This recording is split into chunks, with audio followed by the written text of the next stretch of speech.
Hi. Hello. I took out the elephants.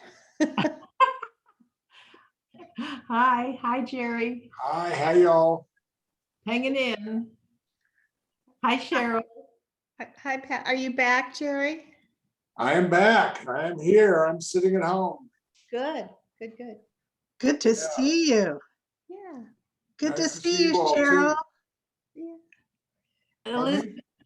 Elizabeth, how's Mark feeling? She's on mute, or she's getting in. Yeah. Hey, Ray. Hi, Ray. Hi, Ray. Oh, good. This is 9 people. We're already ahead. Yeah. Almost got a minion. Yeah, really.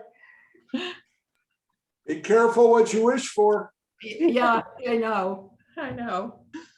I know.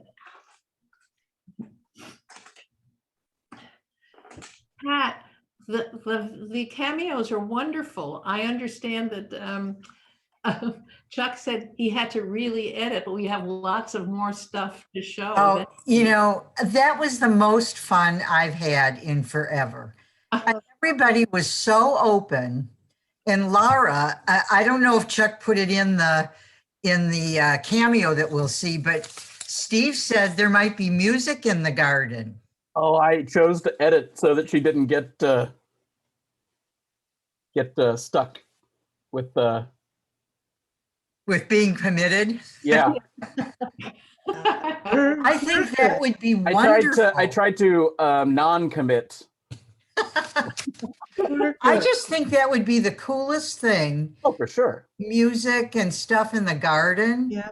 No, Light refreshments. there are neighborhood musicians that Yeah. make their way there. So I have a feeling Absolutely. that we're all going to be spending a lot more time outdoors and commiserating Yeah. with people than right, yeah. And I just learned stuff about all of our partners. And here's another one where Susan from the Migrant Farmers was talking about maybe doing a field trip if we want out to where the migrant farmers are living. Wow. Wow. Yeah, she had mentioned how they have what would look essentially like a garage sale, but it's just like a swap for people to get various goods, and Right. yeah, it would be a very interesting experience. Yeah. Lots of fun things we could think about.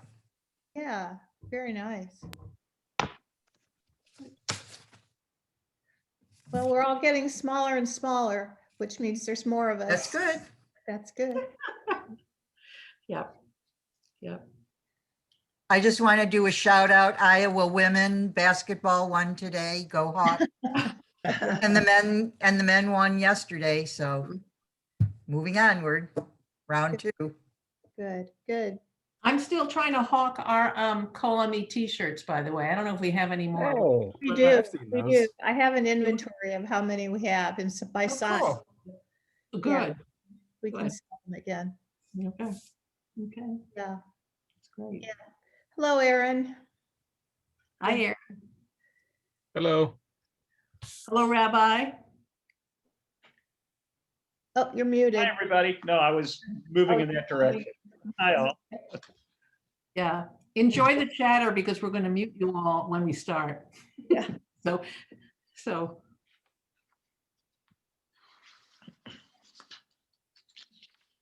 Good. There's something about Zoom meetings with a lot of people when they're all coming in at the beginning that they should have elevator music or something, It was Yeah. definitely on my mind of what to do about background. Yeah. I thought about creating an accommodating atmosphere, but ultimately declined. Yeah. Sort of jokes or something. I don't know, something useful. Hey, Faye. Hey, Elizabeth.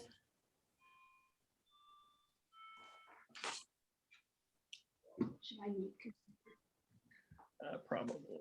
Cheryl. Yeah, we're just coming up to 2:30, so we should be okay. I don't know if we do this Jewish time or we do this regular time. Business time. What do you think? What do you do, Rabbi? You give us like a minute, 2? What do you think to start? Depends. For weekday mornings, it's Yeah. because we all have our days to get onto, about a minute or 2. For like Shabbos morning, I'll go 5 minutes because we got a little more leisure time in the day. So, Yeah. however the spirit moves you. Got it. Are there big games about to be played this afternoon that people need to get to? Yes, don't know if Laura? Yes. Depends on who you're Yeah. rooting for. KU is not one of them, so that's Baylor, every- Wisconsin's at halftime. So if exactly you have an interest in that, there you go. With Baylor well in hand. right. It is just Sunday afternoon too, and there are things to get done before Monday. So Okay. throw that out there. Okay. Yes. I got you. Yeah. Apparently, some people can live very well without basketball in their lives. Although I personally can't figure it out, but I accept that. So Right. Okay, we'll give it, there's still people coming in. We'll give it another minute and then we'll go. Hi, Erica. Hello. Hi, Cheryl. Hi, Hi. Judith. Hi, Judith, Judith. Cheryl. Wonderful. Paul. Wow. Everyone. This is so great. Yeah, Layla, Skylar. good to see everybody. Oops, muted. No, I'm not muted. Oh, the Nevinses are here. Nevin's eyes are here. Nevi's. Nice. Yay. That's good it's been a while. Yeah. That's great. Okay, well, I welcome you all and we're going to mute you for the time being. And our friend Chuck is engineering this program. So we will get started, and I guess he'll be letting people in as they enter.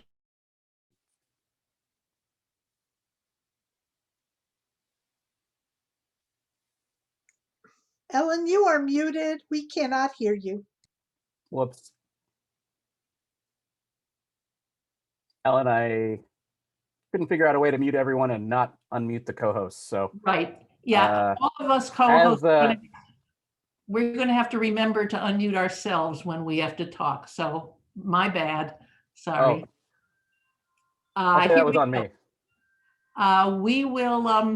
We will get started with an introduction slide that just shows you who's been running the show for the last several months.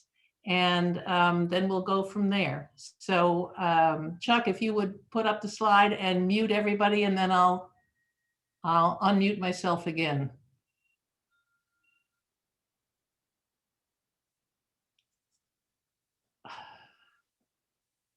And I believe am I unmuted? Can you hear me? Yes. Yes, wonderful. Okay.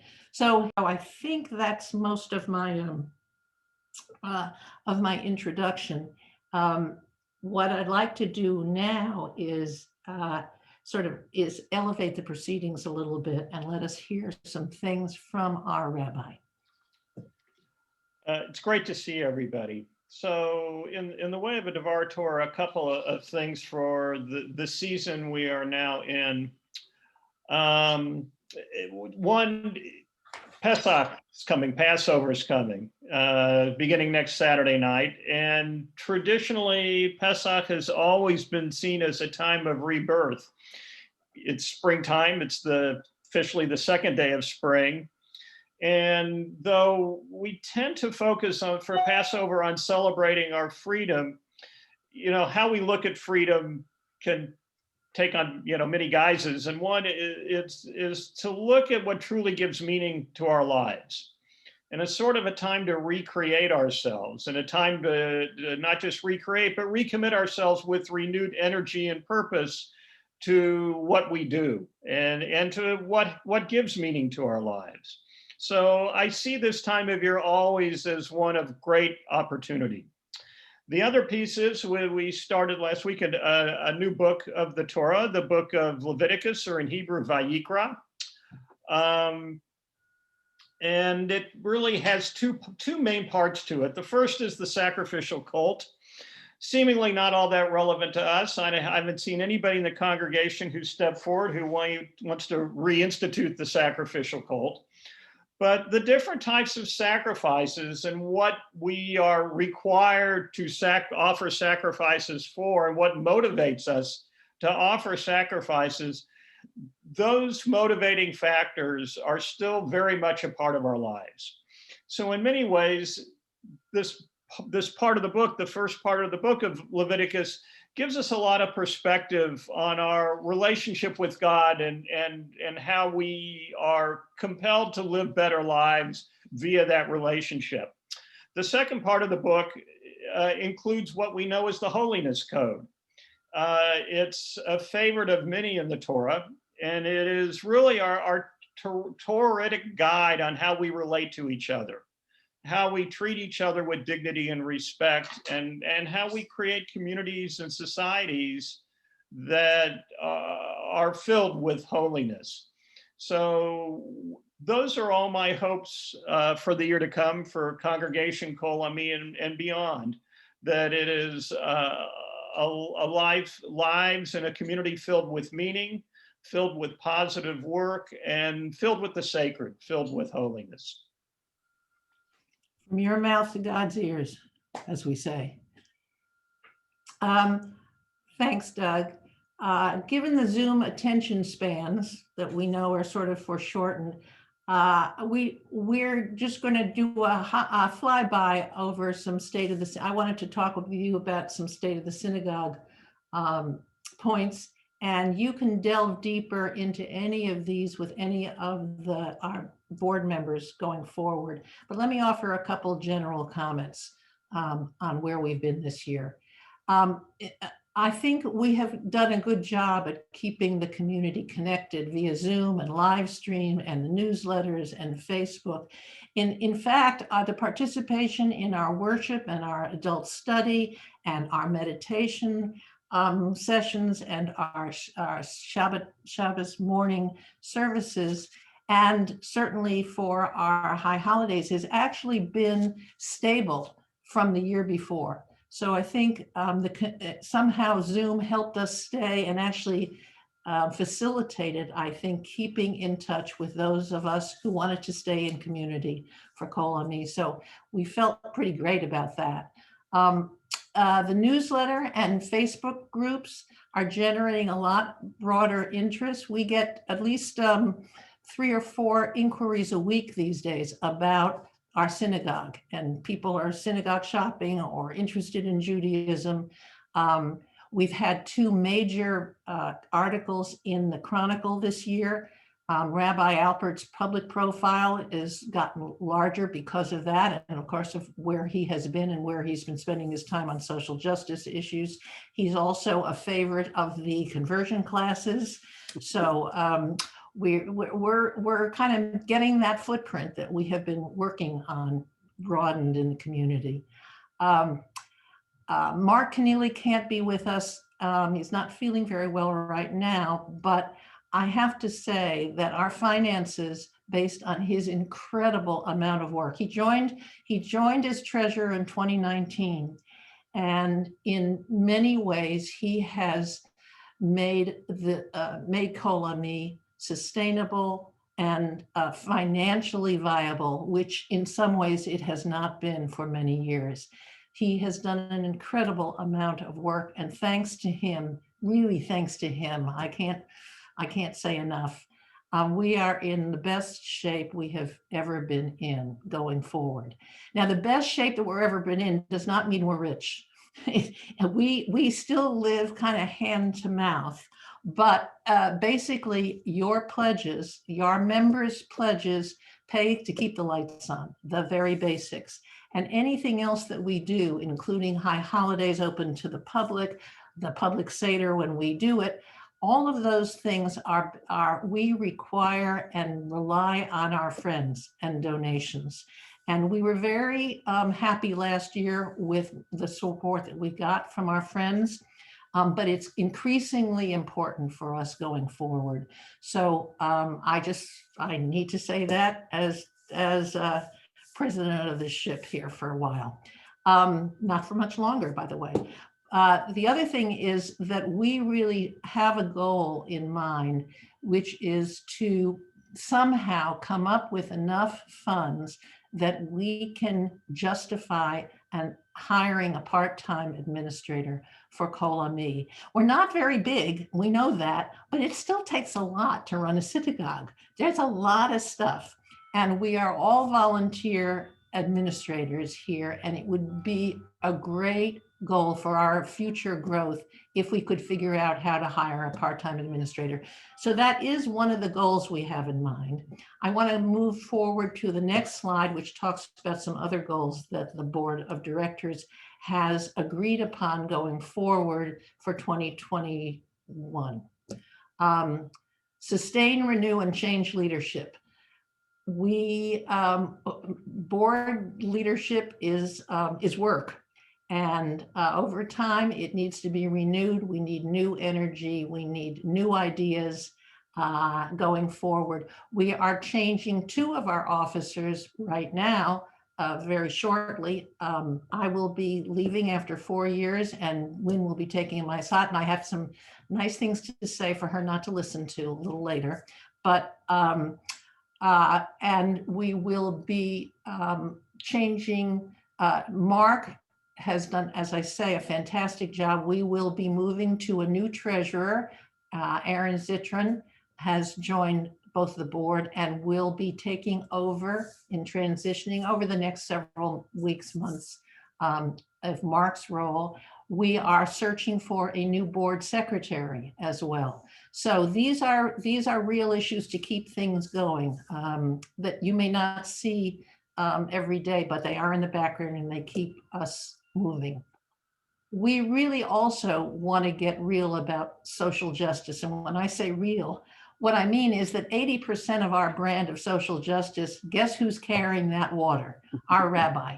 And he would like a little bit more company on that. So we'll be talking some more about social justice as we go farther in the program, but that's an important goal for the board and for the community. Manage the money carefully, absolutely critical from the standpoint of operations. And we also are going to try and use our donor data, because we have a lot of active friends of Call on Me, to try and understand that data to market, fundraise, and grow more so. So we want to manage the money carefully. We are grateful for the support, and it's working fairly well. Our processes seem to be working well, both for our members and for our management team. We want to do the music. Call on Me's, roots are music. It's a pathway to prayer. Laura and Ray Berger have been pushing us to explore technology for how to bring more music into our practices and worship. Laura is inviting everybody in the community to get involved with music. So that is ongoing. We promise that is always going to be a focus for Call on Me. And the last piece here, we're going to make friends with marketing and technology. We want to use the resources of SchulCloud, which you're going to see a little bit later, to make things easier, and so that we can get onto the more fun stuff. But frankly, we need your help in getting familiar with the technology so that you can update your own email addresses, telephone numbers, those kinds of things. Since we don't have an administrator, what we're going to show you today with Chuck's help is how you can do that yourself. We will be talking more about that as we move forward, but making friends with technology and then using it to market and grow is another one of our big priorities. So let me now turn to Wynn. I'll let her talk to you, but not yet with the slide. I just want to say that we want to talk about our members a little bit, and Wynn has been our membership chair for, we can't figure out, the last 5-6 years or so. She actually, she has been the first impression after the rabbi, or sometimes before the rabbi. She is chiefly responsible for that first welcome impression of caring that is the hallmark of Call on Me. I see what I did there, the hallmark of Call on Me.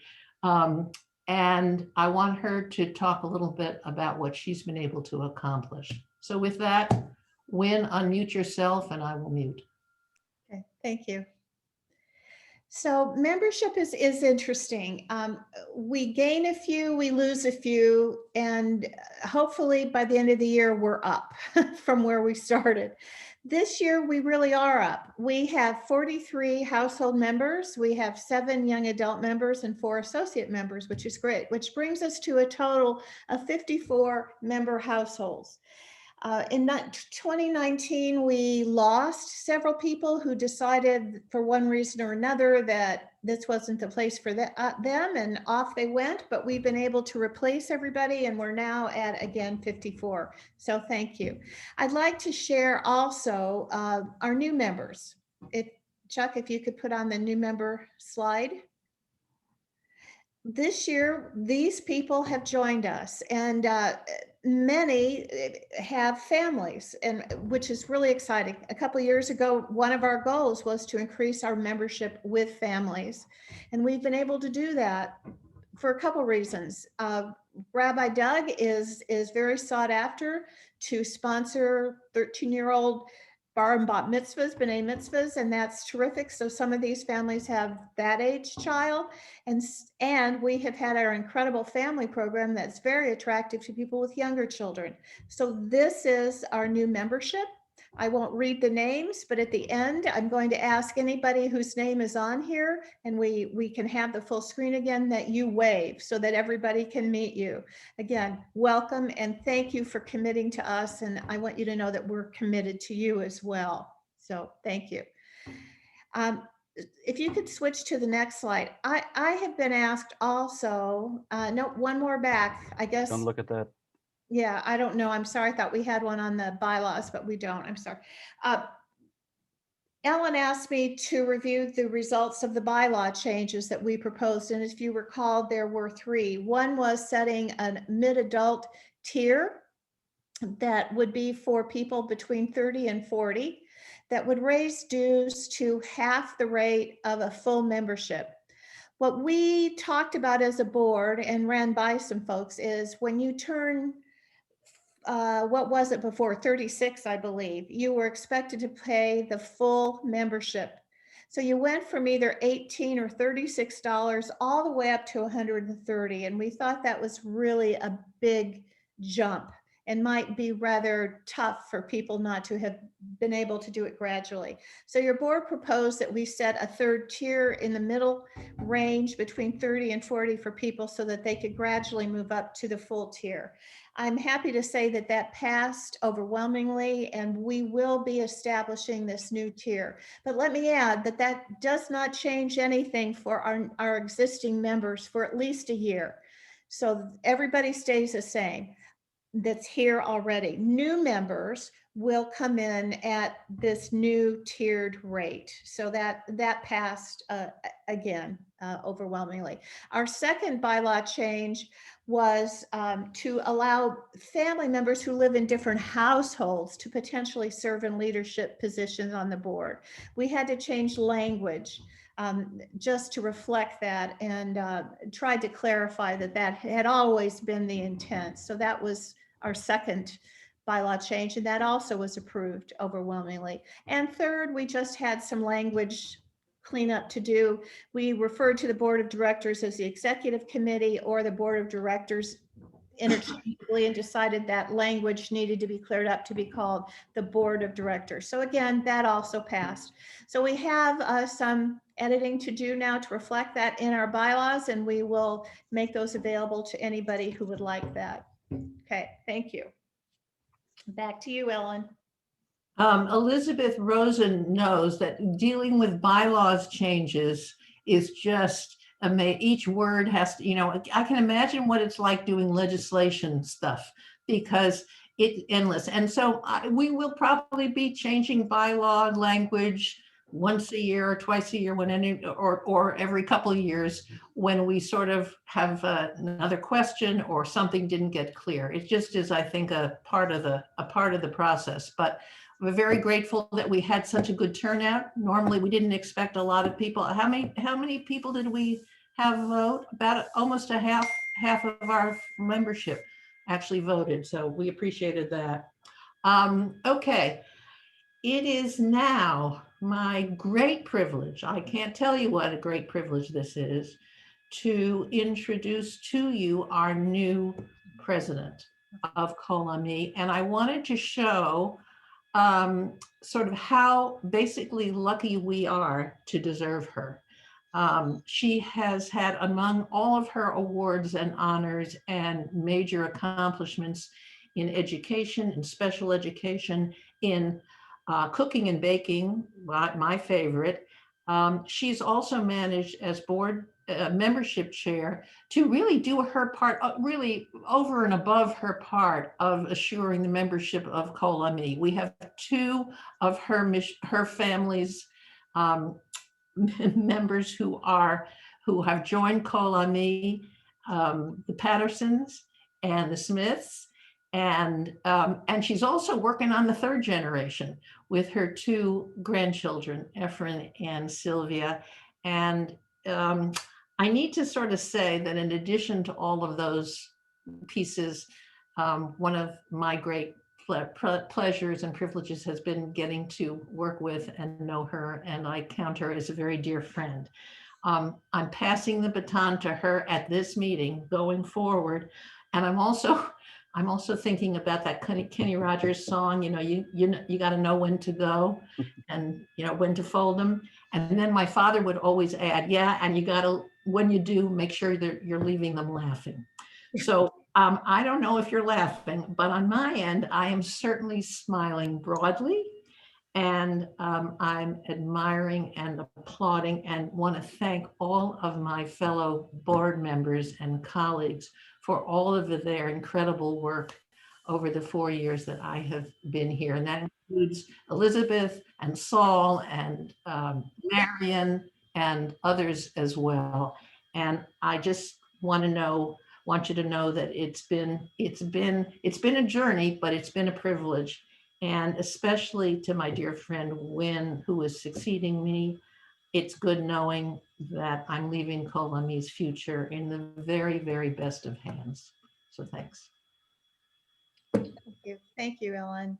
Yep. So Ellen asked me to talk about the future of Colami and where I see us going. But before I talk about the future, I really feel like I have to honor the past 4 years. And tell you from the bottom of my heart, Ellen, that you have done so much for Colami.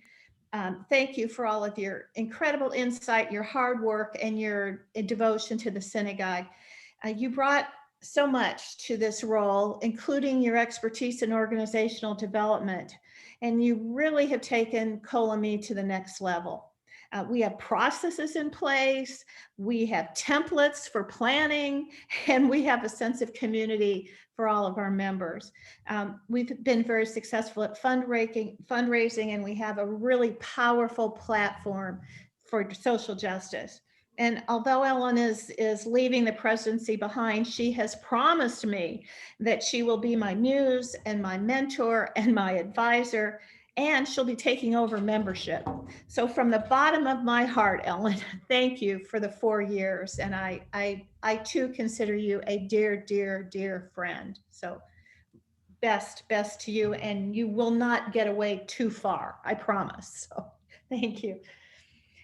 So here I am, never thinking that I would be here at this point in time, at this point in my life, ever leading another organization. I thought this leadership stuff was way behind me and I was in total retirement, but here I am. So, and here we go. Because my hope is that this isn't just my term, it's just the next 2-year term for all of Colami, and that we move this ship forward together. But and in order to do that, I have identified, I think, 3 buckets of things that we need to be focusing on for the next few years, hopefully beyond my 2-year term. But the first, of course, is building community. And a synagogue is a place of worship and community and coming together. And our rabbi continues, and I have deep appreciation for him, to provide thoughtful and meaningful worship.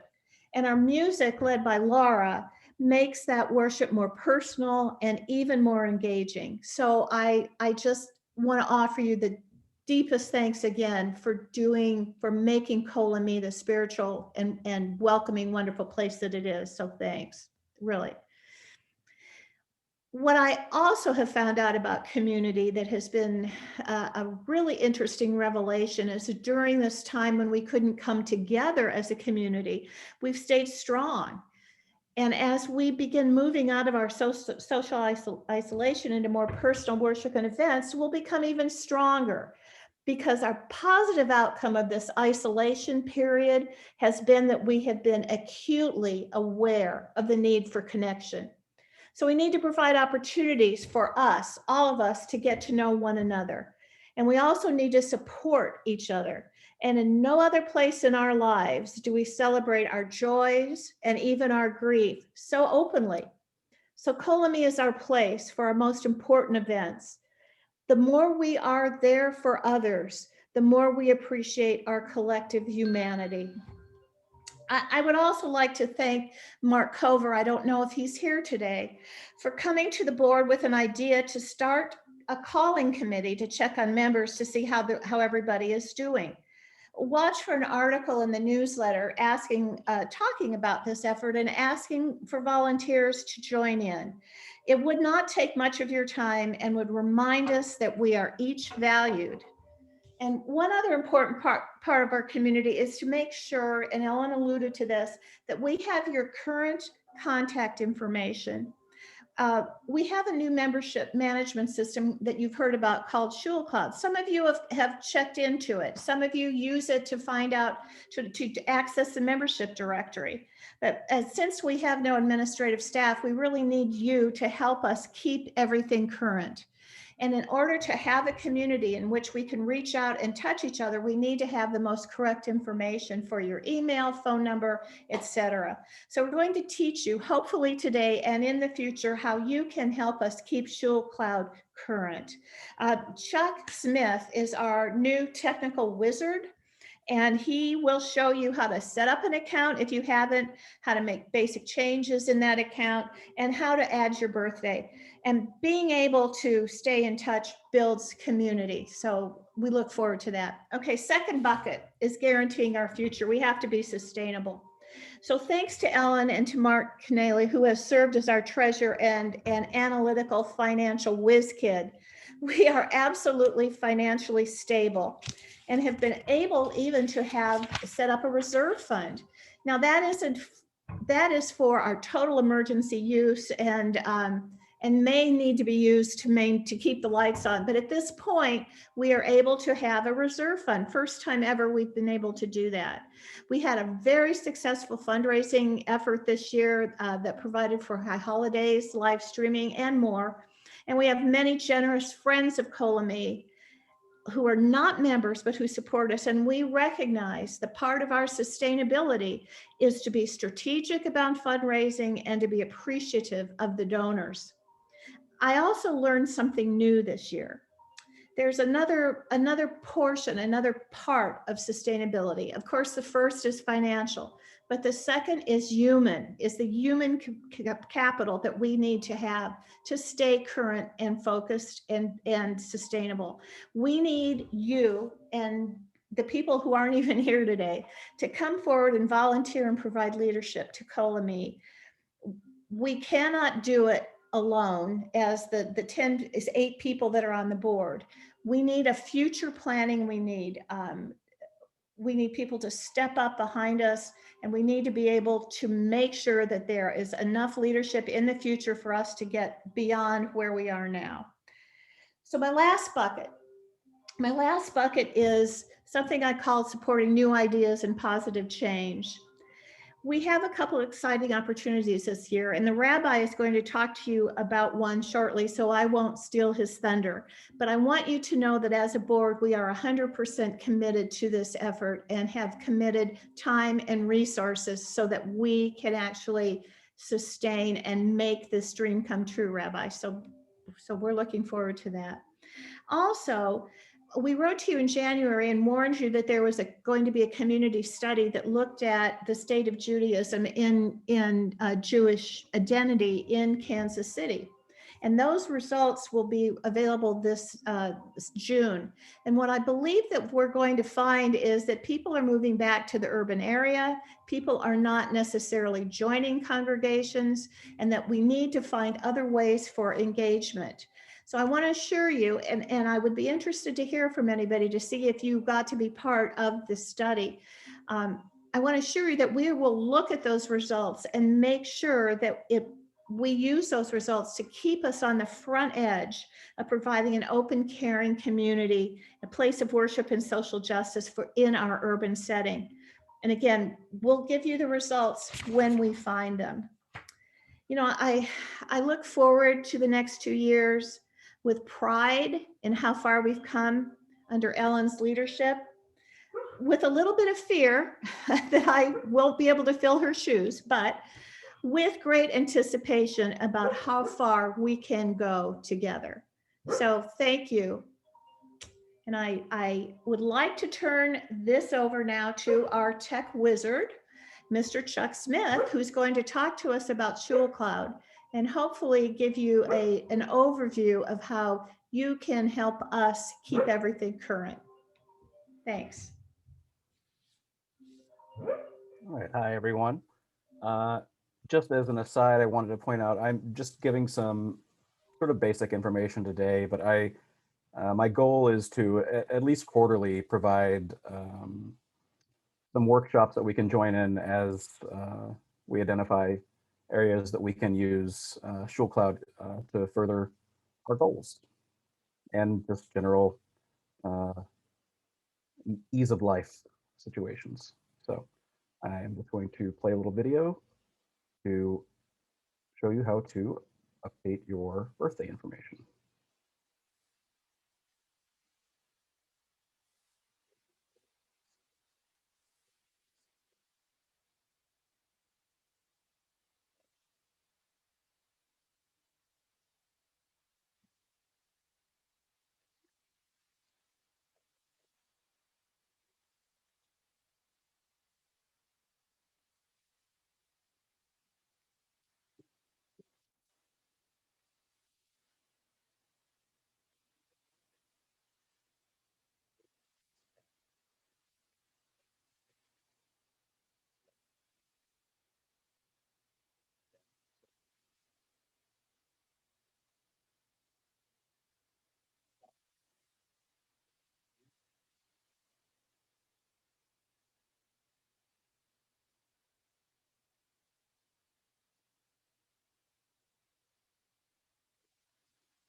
Chuck, can Yeah. you hear me?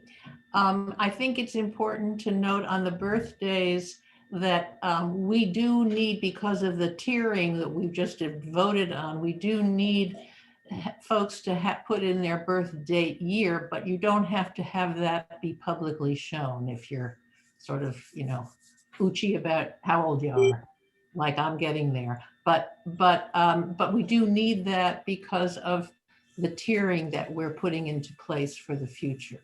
So just wanted to add that. Yeah, Very- This whole Quick question. walkthrough has been muted. I don't know if somebody was talking or Yeah, not. we did not hear anything at all. It was Oh, just a screen. nothing in the video? No, There's Nothing. nothing in the video. Oh. I'm very sorry about that. I don't know why I could hear that and you couldn't. I also want to say that if you do not want your birthday available to the public in the directory, you can certainly select hide from view. We will still have access. Administrators in the site would still have access to that. Maybe you want to start, maybe you want to start from the top? Yeah. I Yes. think we have time. Okay, so just when I hit, Skylar is saying, I've seen this issue before. He thinks there's a something. I forgot. It went away. Yeah, I think there's a share sound. There's some kind of like share sound button or menu option that you specifically have to click so that it shares the sound as well. gotcha. Yeah. Let me go into that. Try sharing again. Thank you. You're welcome. I apologize. This concludes amateur hour.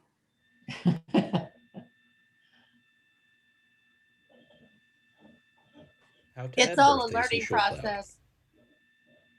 Go to the Colamy KC website, colomykc.org. So just to confirm, everyone can hear that? Perfect. Log in.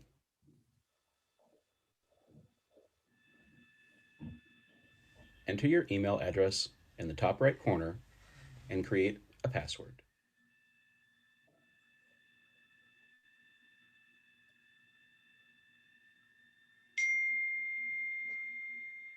After you have logged in, go to the last tab in the black banner above the homepage picture and select My Account. and then select My Profile. In the bottom right corner, click on View and Edit Your Profile.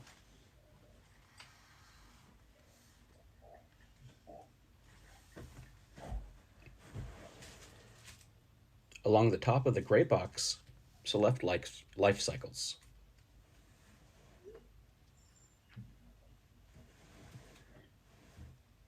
Enter your birth date information.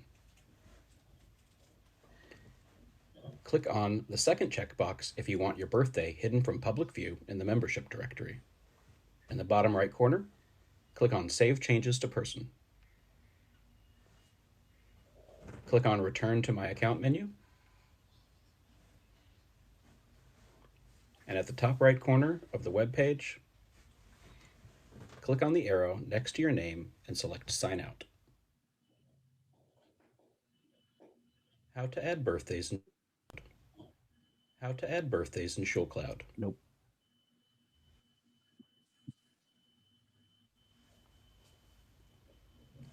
How to sync Colony events to your cell phone or computer with ShulCloud. To the Colony KC website, colonykc.org. Log in. If you haven't previously created a login, do it now. Enter your email address in the top right corner and create a password.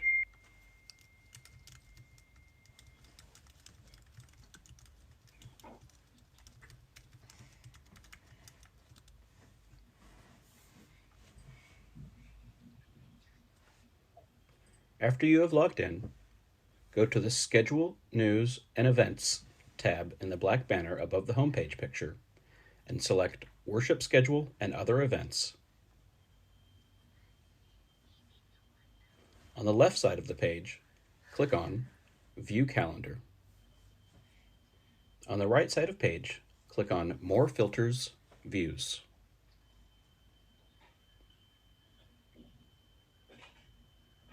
Under Calendar of Events, click on Export WebCal. Next, click on iCal WebCal Export,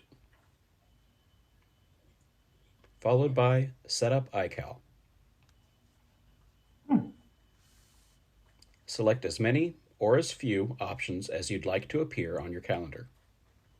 However, if you'd like only to sync with the Colony events, such as Shabbat service, family experience, or book club, click on the blank checkbox under Shul Calendar and uncheck everything else.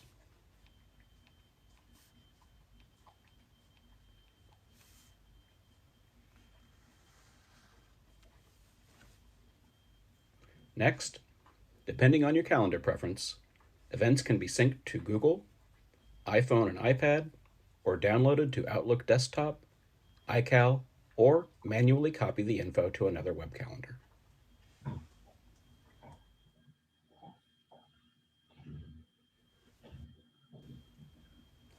How to sync Colony events. So that's just some basic information. As I stated just a bit earlier, my goal is to do a lot more things like this on a regular basis, including not just videos, but actual live sessions, especially when we can all get together. Be more than happy to sit with people in person and help any issues like these come up, because so many systems are going to be different based on your own system preferences and operating systems and yada yada. But yeah, we'll have much more information like this to follow.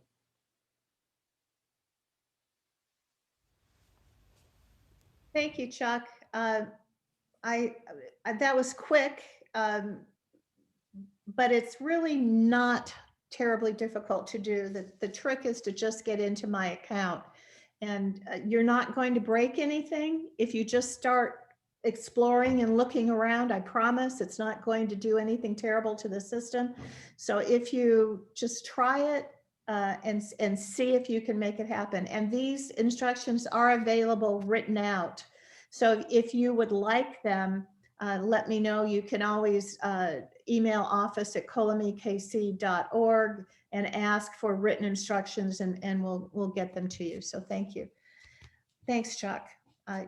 Chuck is the kind of person that understands all this stuff. And for those of us not in that generation that grew up with this as a first language, we so appreciate Chuck and your expertise and how you can break it down and make it usable and simple even for people from my generation. So thank you. Thanks so much.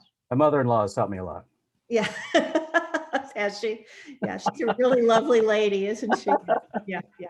So it's now my great honor and with great humility to introduce Cheryl and Erica, who have made this family program what it is. This is, I believe, the second year of this programming, and I didn't know that they could ever top the first year, but they did. And when I look at some of their future plans, I'm just in awe. So I thank you. I want to thank you publicly, and again say it's my honor to introduce Cheryl Gates and Erica Clinton, who will share some of the wonderful opportunities that we have had and that we will have through our family program. Thanks. Cheryl, I believe you're presenting, is that right? Yeah, I'm going to do part and then Erica's going to do part. Right. So Thanks. yeah, just tell me next slide and then I'll skip it. Okay, sounds good. Our mission when we started the kids program was to have a community within the children that existed with the adults and was based on Jewish values, which the first year I think we just really hit that really hard. And then also we wanted to meet our community's standards, which is like social justice. So we integrated both and brought all the families together. We wanted it to be parent-led, which I think we've managed because it's entirely parent-led. Erica, you want to talk about what we did the last couple years? Is that what the next slide is?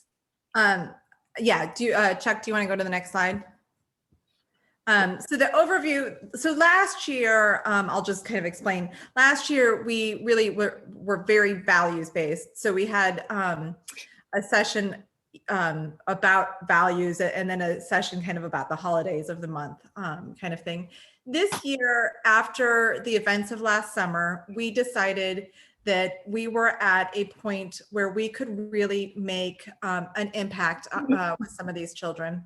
And so we've kept the regular program on the second Friday family night service, and we explore holidays and traditions. So that's always the second Friday family night service. And again, this is intergenerational, so anybody is welcome to attend our sessions. And that Friday night family service is always right before the actual family service. I'm sorry, the Friday night program is always right before the service. And then a little rowdy. Yes, it can get. So then this year, what we've been doing is using the curriculum or kind of basing off the curriculum for Learning for Justice, which was formerly Teaching Tolerance. They have, rightly so, changed their name to Learning for Justice, and that program is from the Southern Poverty Law Center. They've developed that program. So there's 4 social justice domains. That's identity, diversity, justice, recognizing injustice, and action, learning to take action. And we explore those domains through the various topics, and there are 8 topics: race and ethnicity, ability, immigration, bullying and bias, religion, class, gender, and sexual identity, and rights and activism. And we view all of these through the lens of Judaism. The rabbi is very involved in this program, and so he always lends his knowledge to the program and how it ties into our Jewish identity and beliefs.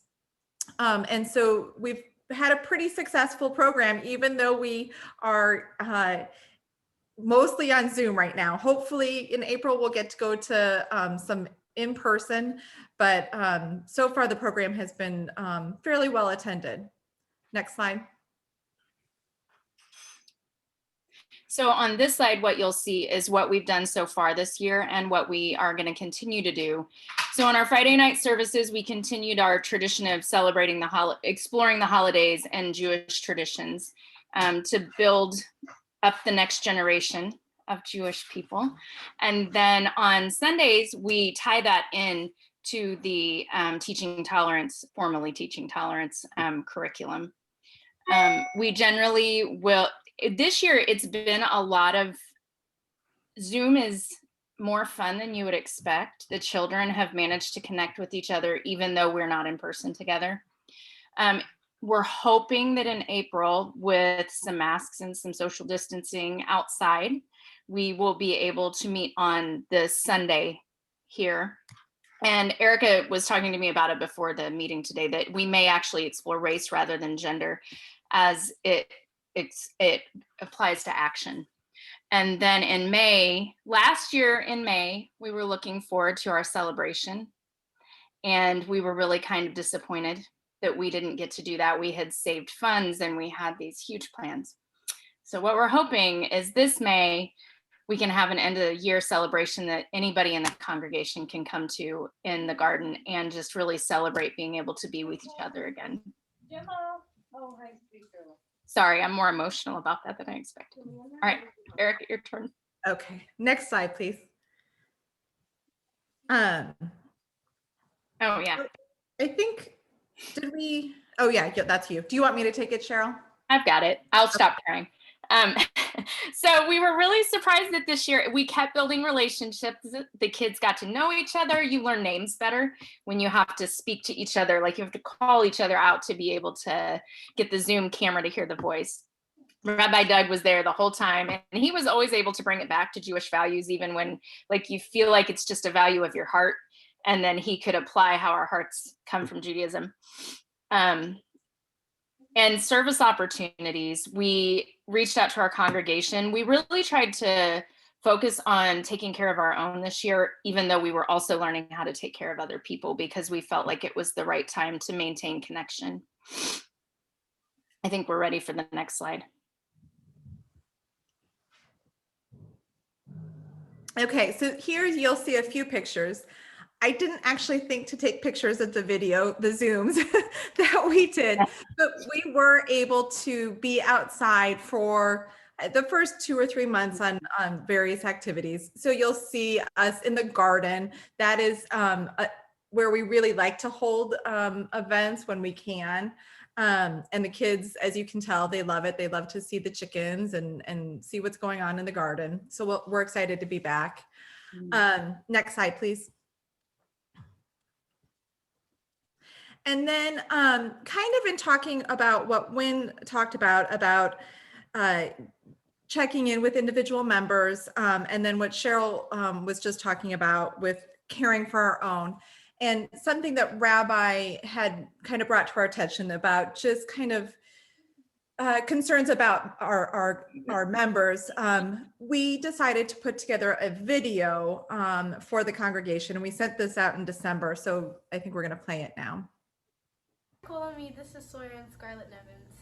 We know that times can be tough right now with coronavirus, but we, the Call Me Kids, want to send you an uplifting message during this holiday season.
Can we talk? Are you okay? I Hope you're feeling okay. I miss seeing you at Bye. Des oiseaux dans la forêt, chante fort dans la forêt. Nous sommes des étoiles dans la nuit, faisons-nous briller et faisons-nous lumière. I miss seeing you every week. I can't wait to see you again.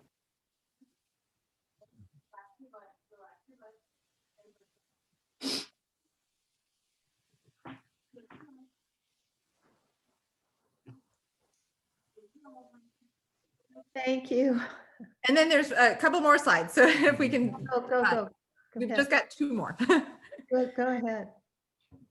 So we just wanted to make sure that we gave some recognition to all of the people who helped us. At the end of every meeting, they always say we want to thank Cheryl and Erica, but actually what ends up happening is we all work together. Brendan sends us music videos that are amazing. They just make the day. And Rabbi Doug shows up every single time. Like, he just doesn't miss it. And Erica is actually great to work with. Just super easy. I love her task management. The gardens letting us take the kids there and kind of being very tolerant of all the different ways that children explore. And I've been really happy about the fact that our board has been really supportive this year. It's been really nice to have people encouraging us along the way, because when you said, well, I didn't know how it would go. And I'm like, well, me either, actually. So I'm looking forward to next year. I think it'll be great. Okay, next slide, please. And so looking ahead, we want to return to as many in-person as possible with social distancing and masks. The end of the year celebration, which is kind of an Israel celebration as well, is May 23rd. Again, this is intergenerational. So we hope that all our congregants can come out and enjoy the day in the garden. We'll have things to do, maybe things to eat. We'll kind of have to see. We're still planning it out, but you'll get information on that. And please, you're welcome to come. We'd love to see you. We'd like to continue the 9-month programming. We'd like to get to camping and service projects. We would really like to do some more service projects, regional trips. Our long-term goals are trips to United States Holocaust Memorial Museum in DC and a trip to Israel. And that is all we have. Thank you. Well, thank you, Erica. You can tell how heartfelt this is. And when I watch that video, I get a little teary, because those children are our future, and it's just so exciting to see and so reassuring to see their giving nature. So thank you for fostering that.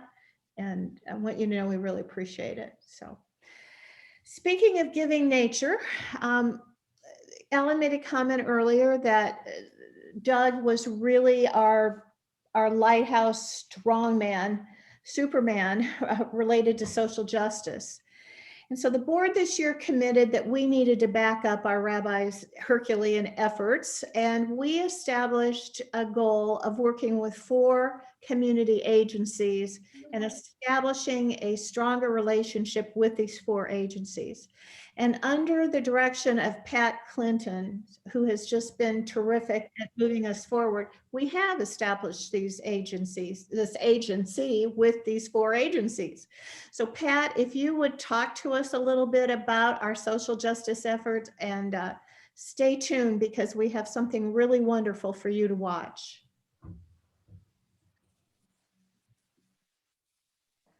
Well, good afternoon, everybody. And it's just a great pleasure to be here and talk a little bit about some of the things that we've been doing with these 4 partners, which you'll soon meet over this past year.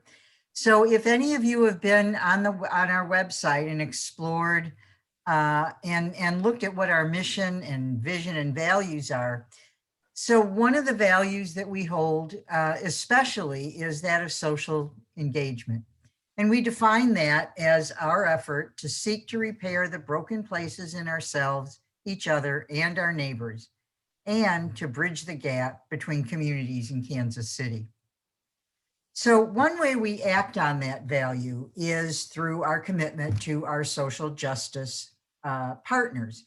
And those include Martin Luther King Elementary School. And I've talked with Mr. Williams, who's the vice principal there.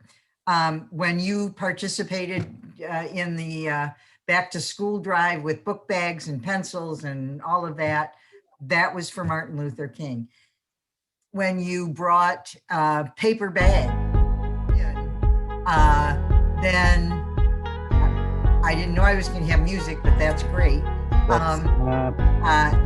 That's really helping the migrant farmers.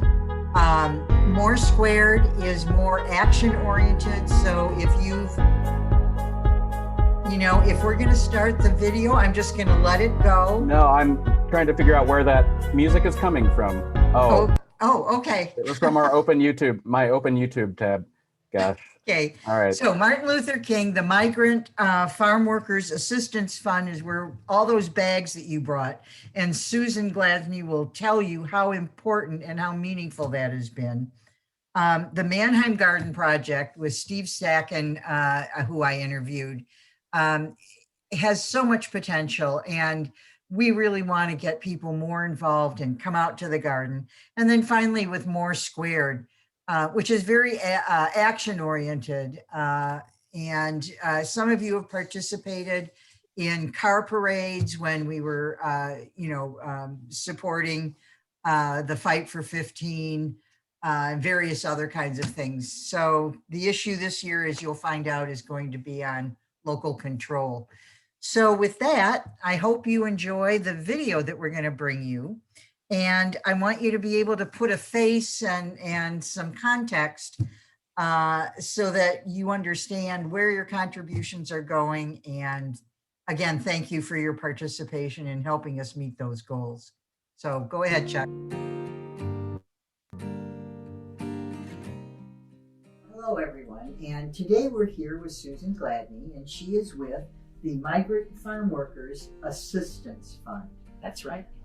Yes, and so we at COLA-ME, that's why we bring the grocery bags and we put them in the bin. So we're helping the people that she works for, her migrant farm workers, in being able to get groceries, and then they don't have to buy the grocery bags to deliver them.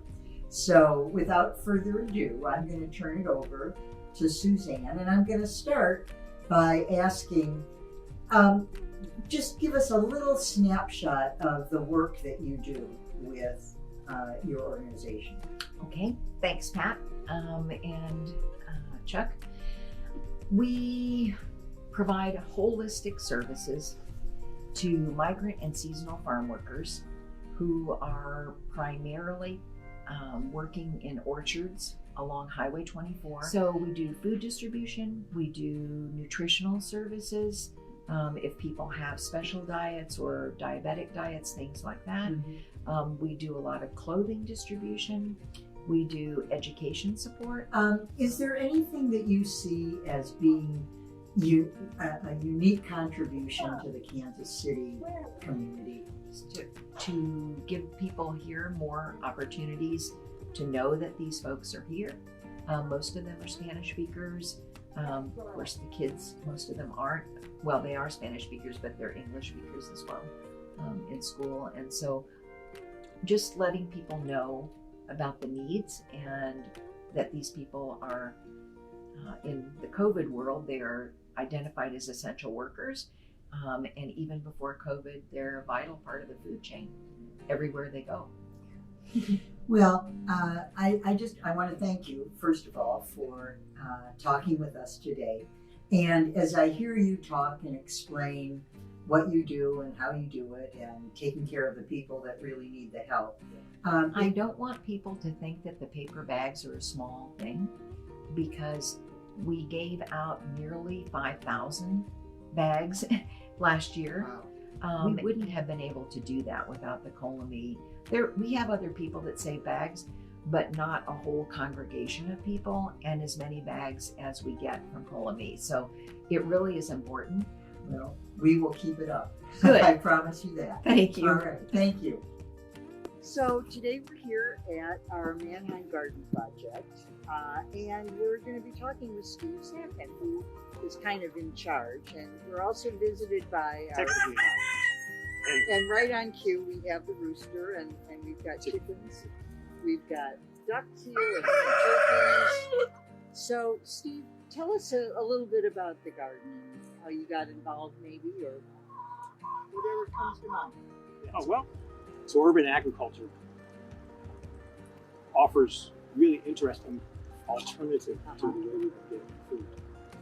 Yeah, And then, much kinder to the environment. and yeah, so many advantages.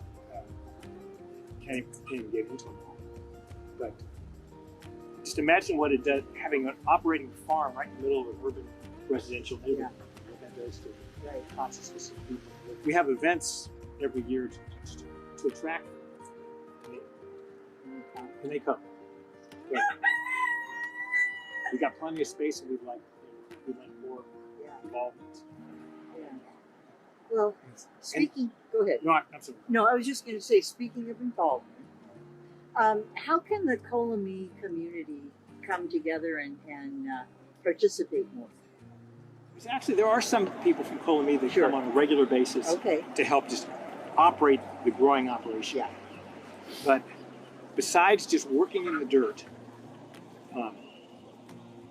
we have extensive needs, extensive non-getting your hands in the dirt needs, fundraising, setting up, community or corporate support system, community outreach. We have over the there's a stage over there. We have concerts and poetry readings. Yeah, so when you have a farm, right, less than a mile from the plaza in Kansas City, it offers a lot of opportunities. Yeah. And if anyone else has any brainstorms, we're always interested. Yeah, I love the idea of music. Yeah. So that's and always gathers a nice crowd. Poetry readings have been astoundingly popular. Good. That would be fabulous. Yeah.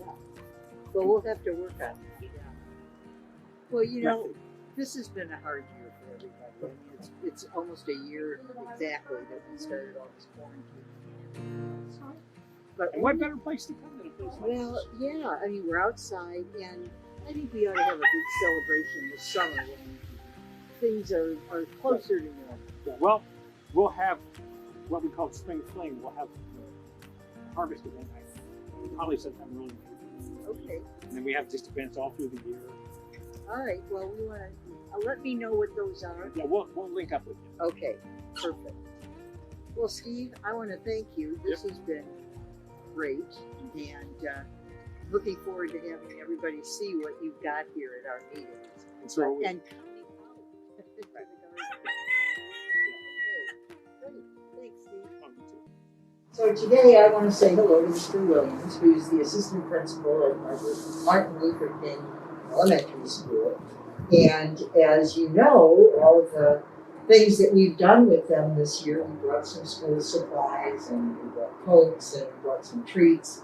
And it's been I think, a great relationship, and I've enjoyed doing it. So, Mr. Williams, could you tell us a little bit about Martin Luther King School and how you fit in the neighborhood, and how the neighborhood supports you and you support them? Yes, of course. Thank you. Martin Luther King is predominantly African American elementary kindergarten through sixth grade. It's kind of the lower socioeconomic class students. Basically, all the things that you guys have contributed have been a blessing to a lot of families. From the backpacks, with the supplies, the kids and families here not be able to afford on their own. And that this takes a little of the burden off the parents to know that, they can send their kids to school, and some of those things can be afforded to them due to you all. I just feel like we work real hard to provide a lot of different resources for the neighborhood and community families. We have the care packages, like we do like a drive with hygiene and care packages that we give to the families to send home. We also do our elevation meetings that helps provide families, parents with life skills and job building resumes and social skills and things like that.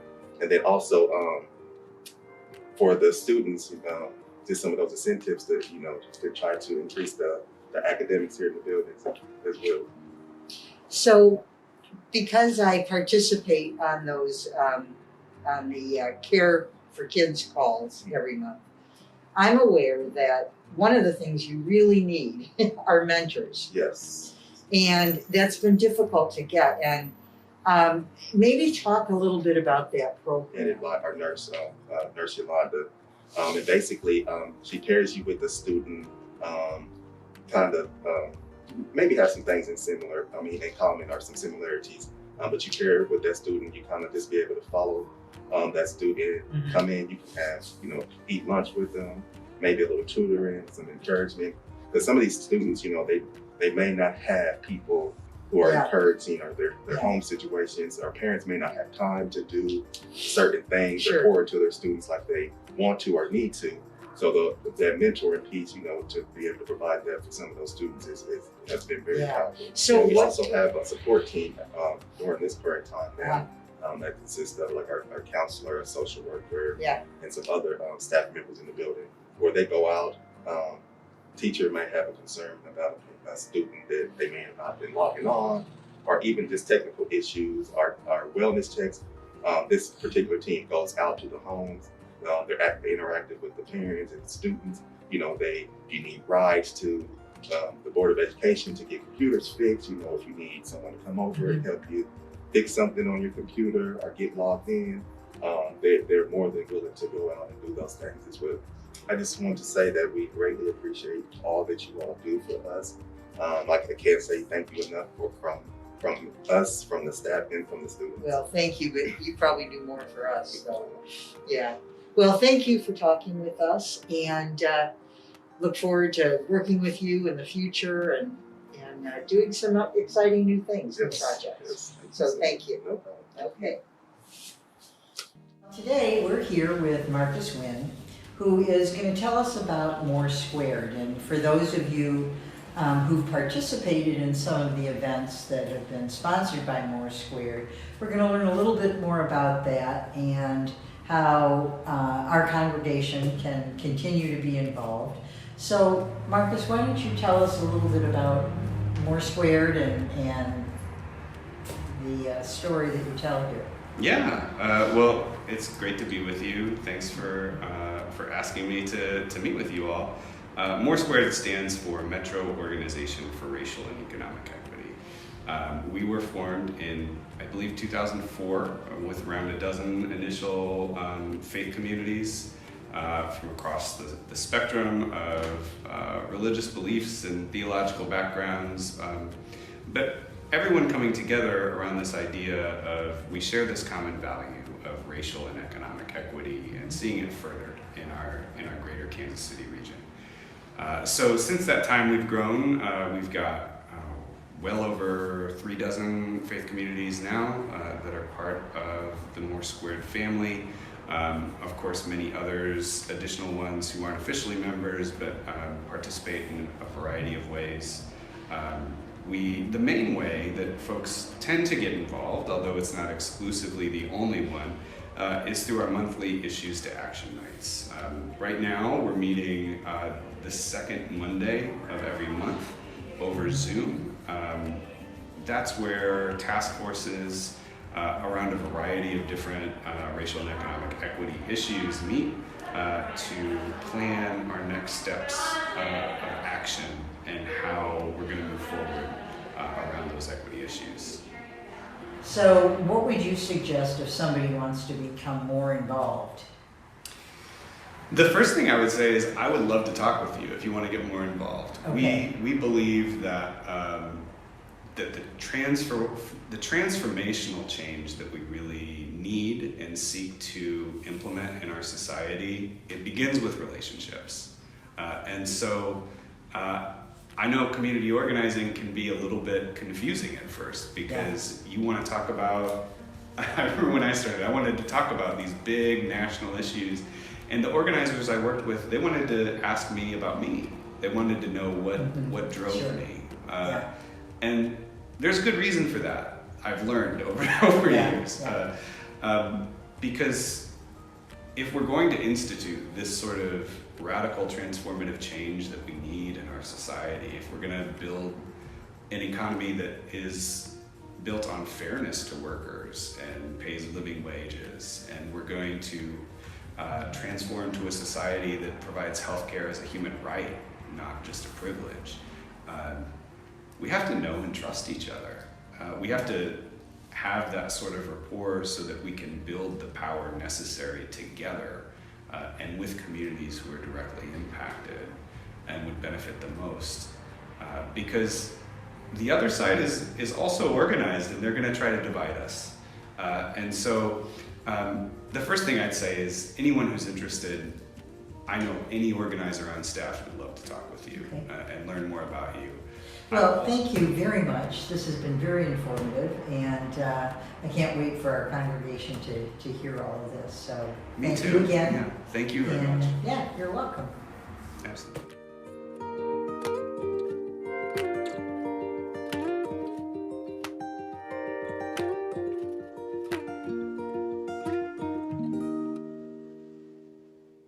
Thank you, Pat. I love that. It was really wonderful with the picture worth 1,000 words, so to speak. So thank you for doing that. And thank you, Chuck, for making that happen. And we've been assured that there's much more material that Chuck could not take the time to show today. I didn't think everyone would want to watch an hour-and-a-half documentary in the middle of the, No. But we're hoping to put more information in the form of video on our website. So if there's one or more of these organizations that you are interested in, you might be able to log in the website and see more information. That's yet to come, but that's on our list of things to do. So thank you very, very much, Pat. You're welcome. Yeah. I now have the pleasure of introducing our Rabbi Doug, who certainly is our lighthouse and who seems to be the focus for many people that want to join us because of their appreciation for the social justice work he does. Rabbi Doug will tell you about a project that he hopes to use to take us to the next level of social justice in Kolami. And I certainly don't want to take his thunder. So let me introduce Doug to move forward and tell us all about what's coming up. Thank you, Wynn. Thank you, everybody. Primarily what I'm going to address this afternoon is this program, the Clergy Leadership Incubator, and the I stands for incubator, not institute. And I'll say a little bit about that in a second. But it is, I was nominated by my seminary to participate and see it as something that's an incredible opportunity. But before I describe the Clergy Leadership Incubator in some detail, I wanted to make a couple of prefatory comments. So while the program is all about synagogue transformation and major change, as we engage in the program, I see our work going forward as building on who we already are and have been for some time, not that we are completely changing who we are. So a congregation that seeks, and who we are is a congregation that seeks to create a welcoming environment that is different from what people perceive synagogues and Jewish institutions to have been. So there's a study going back to about 2014, which says basically this, that whatever the crisis in Judaism might be, it's not that Jews aren't interested in identifying with their Judaism. It's just that they don't find present Jewish institutions to represent their Jewish values. And I see that as where we come in. So that's why I say it's important to call the I an incubator and not an institution or an institute. And we've been committed to living Jewish lives, committed to a more just world for some time. And our CLI, our Clergy Leadership Incubator work, is going to build on that. So that's my first comment. My second comment is that I've spoken in the past about the Jewish balance between what I would call halakha or Jewish law or our strong foundation and what is known as agadah, which is everything else, or the idea for creativity and dynamic change. So you need to have halakha, and you need to have that solid foundation from which to work. But you also need the Agada piece in order to be flexible enough to respond to changing circumstances and to simply find space for all of us to be creators, for all of us to have a voice and an impact on our community. So on the halakhic side, on the foundational piece, our board and particularly our executive committee have been doing extraordinary work in putting us on that solid footing. And you've heard a lot about that this afternoon. But we're not here today, and I'm not here today without them. So I wanted to take a quick opportunity just to say thank you to Ellen as our outgoing president for, Ellen got, I think, much more than she bargained for. And I think the same token, in a most positive way with Ellen, we got a lot more than we bargained for. And I am so, so grateful to Mark Keneally and you've heard about all the remarkable work he's done as treasurer, to Wynn, to Ray for your work, to Pat Clinton, you just saw the great strides she's been making in social justice. So it really is not just a rabbi thing, it is a whole congregation thing. And Pat has a lot to do with that. To Erica and Cheryl for the family experience, for Deborah Hirsch, to Chuck for their work in keeping us connected and communicated. The only other thing I'll say about that is to Ellen and Wynn from outgoing to incoming president, that they are two very different personalities. And I think there's always kind of the right person in the right time. And I'm blessed to have these right people at the right time for our presidency. And I'll tell you the one piece of their personality they absolutely share is their care and compassion for other people and their love for Kol Ami. So I think we're all blessed to have both of them in our community. So as I describe the Clergy Leadership Incubator, I want you to keep in mind that there are going to be two opportunities for everyone to be involved. So the program itself is a 2-year program. I was nominated by my seminary to participate. I am one of 20 rabbis in the program. They just released the list of the 20 rabbis this week. It's incredibly diverse in terms of denominational background, and in terms of the work we do. I will say that I've read the bios this week. I am absolutely blown away, present company excluded. I am blown away by this group. And to have the opportunity to work with this group is going to generate all sorts of ideas, even before we get to the leadership in the group. It involves monthly meetings virtually. It involves meetings, they'll be within the 20, I'll be grouped with 3 or 4 other rabbis, and we'll meet monthly as well. We get access to the leader of the program, Rabbi Sid Schwartz, who is the preeminent voice in synagogue transformation and change in the country. And he works with the group, and he also works with each of us rabbis one-on-one. And I'll also get a mentor rabbi to work with, and we'll meet with that rabbi on a monthly basis. There are retreats that'll happen 3 times over the 2 years, all of which is to say there will be a constant flow of information from this program that'll get fed back to Kol Ami and to our community that we can use going forward. And that's what I'm most excited about, that this program is not an I program, it's a we program. So it's as if we've got the best consultants in the country for synagogue transformation work without really paying the price for the best consultants. And I will be reaching out to both present Kol Ami members and congregants, the Kol Ami family, and those not yet a part of Kol Ami, to get their buy-in as well and their feedback on what we can do to be a prominent urban voice in the Jewish community, the prominent voice for social justice work in the Jewish community, and much, much more.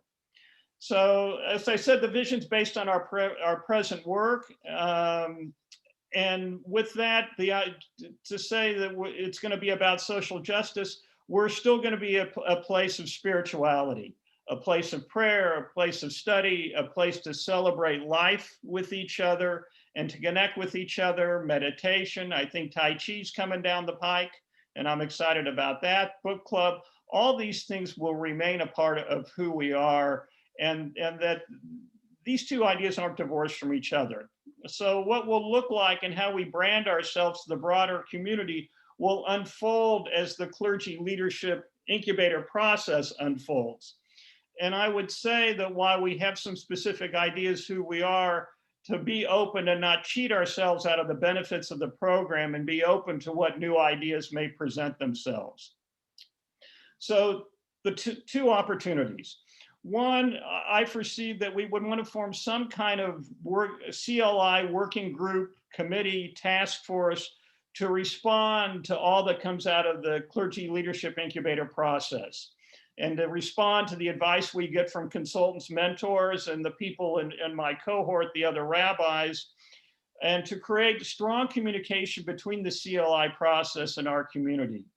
And where that specifically will some of this at least will intersect with the social justice work, which we see as a prominent piece going forward in the way we brand ourselves in the community. The other opportunity will be fundraising. And I've been working with Liz Epstein on this and gotten some input from Savannah as well. And Liz is a gift and has generated, and we're working on together, a whole fundraising plan and a process and a timeline, but both for as an approach for small donors and for, that'll be more Facebook and what she's referred to as friend raising.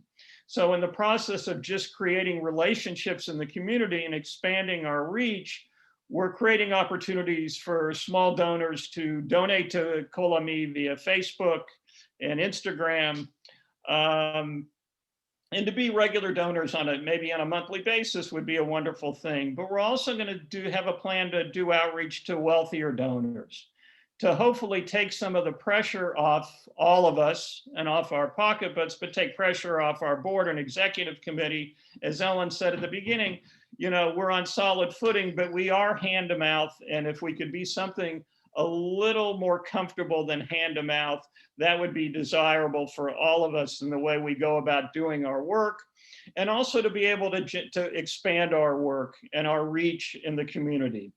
So that will be the other opportunity, to be involved in the fundraising. We know that's not comfortable space for everybody, but for some people it is pretty comfortable space. And if it's not your specific cup of tea, I would say that all of us can be involved in fundraising just by being ambassadors for Kol Ami, by talking up Kol Ami, by being excited about Kol Ami, not only being excited about who we are, but excited about the possibility that people have to create something new. And that's the really cool piece about all this. As I said many times, God willing, 20 years from now, we'll still be around, and God willing, 20 years from now, we'll still be a work in progress. That each voice will impact our community for change and for good. I'm so appreciative for all of you. My love to all of you. This is the dream job, to be rabbi of a congregation like this. And I can tell you, my colleagues don't have this kind of the dream job that I get to have with this community. So thank you. Thank you, Rabbi. And again, from your mouth to God's ears. God. Yeah, I think that's our wish, is that we're always a work in progress. So thank you.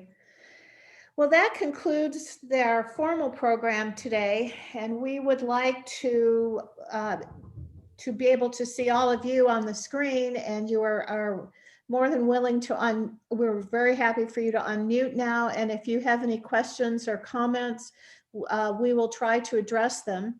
I saw one question in the chat room that I really feel that I need to respond to, and that was whether we have moved from voluntary pledges to obligatory dues. And so let me first, if I have interchanged those words from pledges to dues, forgive me. It's hard to teach old dogs new tricks. And when I was growing up in the Jewish community, it was dues. You had dues to pay. We really, as a board, want to think of people's commitments as pledges. And we have guidelines that we have established based on the cost of what it takes for us to run.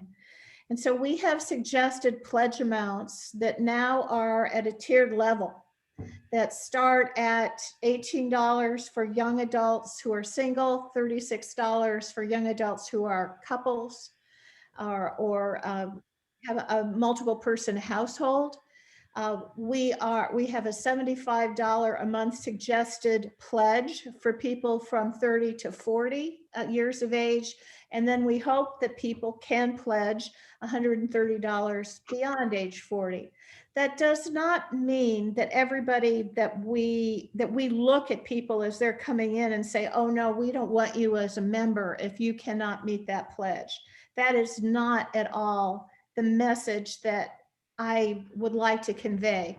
And as a matter of fact, we have a lot of people who pay more than the dues that suggest, there I go again, I use the word dues. We have more people, some people that pay beyond the typical pledge rate, and we have some people that pay less than the typical pledge rate. And as being the membership chair for the last several years, I can tell you that it's just a suggested amount, and that I have always been open to people's needs and what people can afford, and try to convey that we want people to join us because they want to, not based on because they can afford to. So I hope that answers that question. And if I need to go more into it, please ask follow-up questions on that. Any comments? You may unmute, folks, if you want to. I would just add something to what Wynn said. I remember long discussions about dues versus pledges versus contributions versus something. And the word pledge implies that to the best of your ability, you're promising to support COLA-ME at whatever affordable level you can do. And so we kind of count on that to the extent that you're still a member. And if it needs to change, we certainly are open to that. So there's a kind of a promise in there to the best of anybody's ability. Just enough. Yeah, and we use the pledges to form our budget and be able to project how much money we should be getting next year and the following year, so that we can keep, quote unquote, the lights on.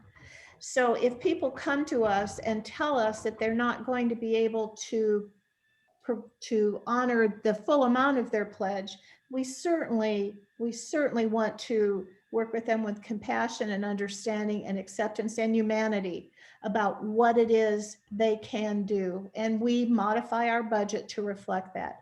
Likewise, we have been very fortunate to be able to go out to friends of COLA-ME, both members and non-members primarily, to ask us to help us keep our services available. And we've been so lucky, and so it's been very fulfilling to be able to see, to make an ask and to be able to receive what we have needed at certain points in time. But the pledge amount is our foundation and allows us to budget for the future. Our donations allow us to provide some of the extras that keep us unique.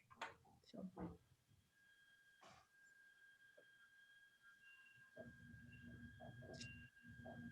Anybody else? Any other questions in the chat box that we should respond to? Let's see. I've kind of been looking. I haven't seen any. I think there was a question about, can we get more information about volunteering in the garden? Yeah. And I think that Pat has connected with Robin and has settled that issue. Let me know if that's not correct. Any other questions? Pat, you're on mute.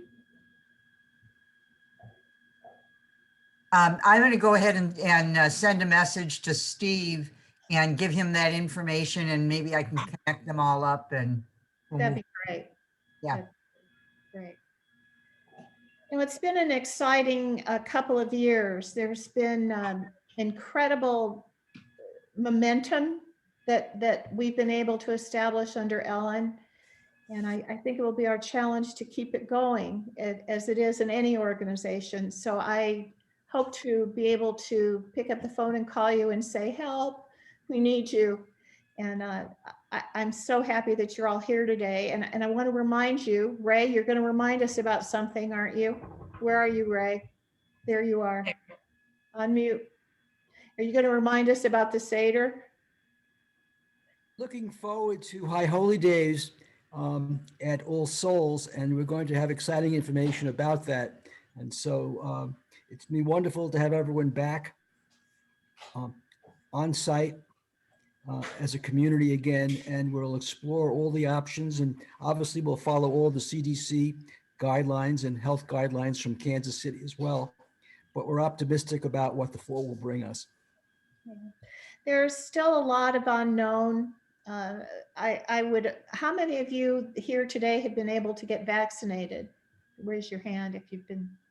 So it's pretty exciting. It looks like the majority of us are on the way. And, you know, it is rather amazing that this has happened in a year, that we've been able to have a vaccine developed and distributed, and now I'm at full immunity as far as that will go. So that's exciting. We will see over the next few months whether All Souls is willing to open up their building again. And we'll see over the next few months what the CDC guidelines are. And I want to assure you that we will follow those guidelines. Our hope is that we're all going to be able to be together again in one room and greet each other. But we will follow what is suggested. And I'm very optimistic, as Ray is, that by the fall we'll be back together again. Please don't forget about the Seder next Sunday night, the second night Seder. Hopefully this is the last year that we will have to do this from home, and then we'll be able to share and pass the matzah and all of that. And I hope to see you Saturday. I know I will be there. Rabbi, it is at 6:30 or 6? Did Who we? knows? Chuck probably knows. Yeah. I believe it's Sunday. Oh, Yeah, yeah, it's Sunday. been Sunday. Yeah. Yeah, second night. Congregation always does our Seder on the second night. Understanding the challenges of virtual and attention span, at least my own attention span. It'll be on the short side, but it'll get all the basics in, and we'll get a little study in as well to give some lift and meaning. The other thing I'll say is, you know, one of the things that'll stick with us after we can be together in person, I think, will be our weekday morning 15 minutes, 8 to 8:15 of worship and study. It's been a wonderful way to stay connected, and for people who can't always, you know, travel to wherever we are in person, it's been a way for them to stay a part of the community. So if you can possibly make it, it's always short, and it's been a great group. So I wanted to make a pitch for that as well.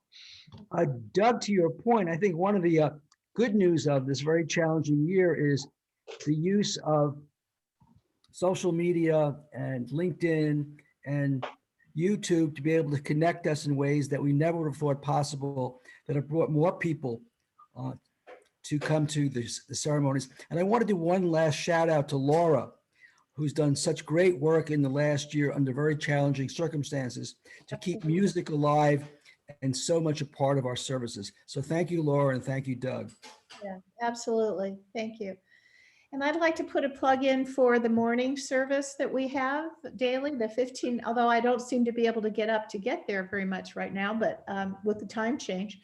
But it's been a wonderful way to stay connected. And I know when I felt most isolated, I depended most on that daily service to keep me connected. So if you haven't tried it, it's a wonderful way to stay in touch with the community. All right, last opportunity to ask your questions, or forever hold your peace until you get hold of me in person. So anything that anybody wants to say or do? All right. Thank you. Just say you did a great job. Thank you. Thanks, Thank you. everybody. Thanks. Thank you, Chuck. Thank you very much. Bye-bye. Bye, everyone. Bye.